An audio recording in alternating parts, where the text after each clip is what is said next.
안녕하십니까, 정성선TV입니다. 중국 공안 출신 이교 폭탄 발언 터졌습니다. 중국이 한국 정치인을 포섭해 친중 정부를 구성한다는 겁니다. 중공은 한국의 정치인, 경제인, 지식인을 포섭해 간첩으로 만들어 기술과 군사 정보를 훔쳐가며 친중공 정부를 만들려고 한다. 중국 공안 출신 조선족 난민인 이교 씨가 윤석열 대통령 탄핵 심판 재구차 변론이 진행된 헌법재판소 인근 안구역 5번 출구에서 시민단체 엄마부대가 개최한 탄핵 반대 집회 연단에 올라 이같이 외쳤습니다. 이 씨는 중국 정부가 북한 인권운동가 김영환 씨에 대한 전기고문 의혹을 부인하자 2012년 주한 중국 대사관 앞에서 기자회견을 열고 탈북자를 색출하는 과정에서 자신이 전기방망이로 고문한 사실이 있다고 양심 고백을 해 화제를 모았던 인물입니다. 1971년 중국 선양에서 태어나 선양 코리아타운 파출소 심양 화평분국 서타 파출소에서 근무하던 그는 한족 공안들에게서 불이익을 받고 2010년 한국의 망명해 2016년 난민 지위를 인정받았습니다. 그는 지난 1월 한남동에서 열린 탄핵 반대 집회에 연사로 나서 한국은 이미 중국에 침략당하고 있는데 한국 국민은 현실을 너무 안일하게 인식하고 있다.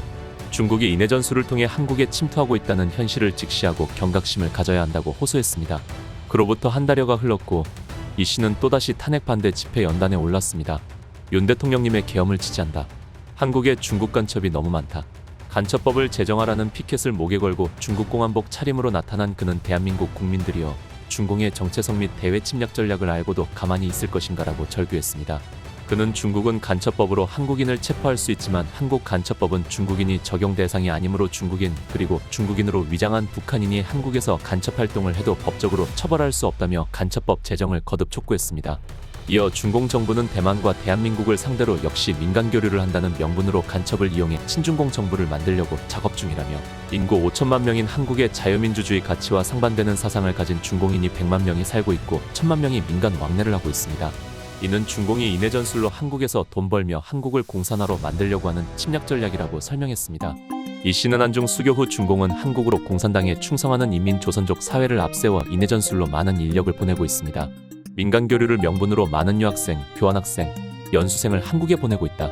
중공은 주한 조선족 사회의 언동과 민간단체 움직임을 감시 관리하며 한국 사회와 갈등을 부추기고 한국의 중공 문화를 수출하며 한국의 자유민주주의 정체성을 흔들고 있다고 비판했습니다. 그러면서 주한 중공인민은 한국에서 한국 문화를 배우려고는 하지 않고 돈만 벌며 큰 차이나타운을 만들어 자유민주주의 대한민국의 정체성에 어긋나는 중공 역사 문화와 전체주의 가치를 홍보 선동한다며 제한 중국인은 한국 정치에 참여할 수 있는 투표권이 있지만 제중 한국인, 조선족들은 투표권이 없다. 제한 중국인들은 한국에서 언론, 집회의 자유를 법적으로 보장받지만 제중 한인들은 언론, 집회의 자유가 없다고 꼬집었습니다. 이어 한국 정부의 경제 지원을 받는 주한중국인 문화예술단 그리고 한중 민간교류와 화합 주한중국동포의 권익과 위상을 위한다는 명분으로 창립한 제한중국동포단체들은 중국공산당 창립 100주년 행사에서 한국전쟁에 참전한 중국인민해방 군복 입고 중국군 찬양 노래를 불렀다. 공자학원은 한국에서 한국 정체성과 상반되는 중공사상을 선전선동하고 있다고 덧붙였습니다.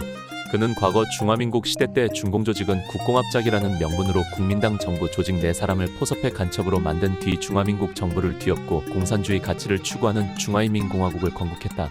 홍콩 사회가 중공으로 반환된 뒤 중공 정부는 간첩을 이용해 홍콩 사회의 정체성을 뒤흔들어 지금은 일국양제 약속을 어기고 완전히 자유가 없는 중공 사회로 만들었다고 말했습니다. 아울러 100년 전 만주에서 소작농으로 살아가던 한인들은 기득권인 한족이 토지를 주겠다고 약속하자 중공인민해방군을 도와 중국내전과 한국 6.25 전쟁에 참전했다. 그 대가로 토지 소유권을 보상받았으나 훗날 빼앗겼다. 연변조선족 특별자치구행정부는 현재 다 중공 독재정부의 강제로 빼앗겼다. 중공의 동북공정으로 한인 정체성과 역사는 중공 속의 조선족 역사, 문화가 됐다고 개탄했다. 나아가 앞으로 피해는 젊은 청년들이 본다. 한중 수교 32년간 한국은 중공의 인해 전술로 이미 자유민주주의 정체성과 자유시장 경제를 많이 잃었다고 해도 과장이 아니다. 정신 차리기를 간절히 호소한다며 자유는 절대 공짜가 아닙니다. 자유의 가치와 소중함을 알고 자유를 수호해야 한다.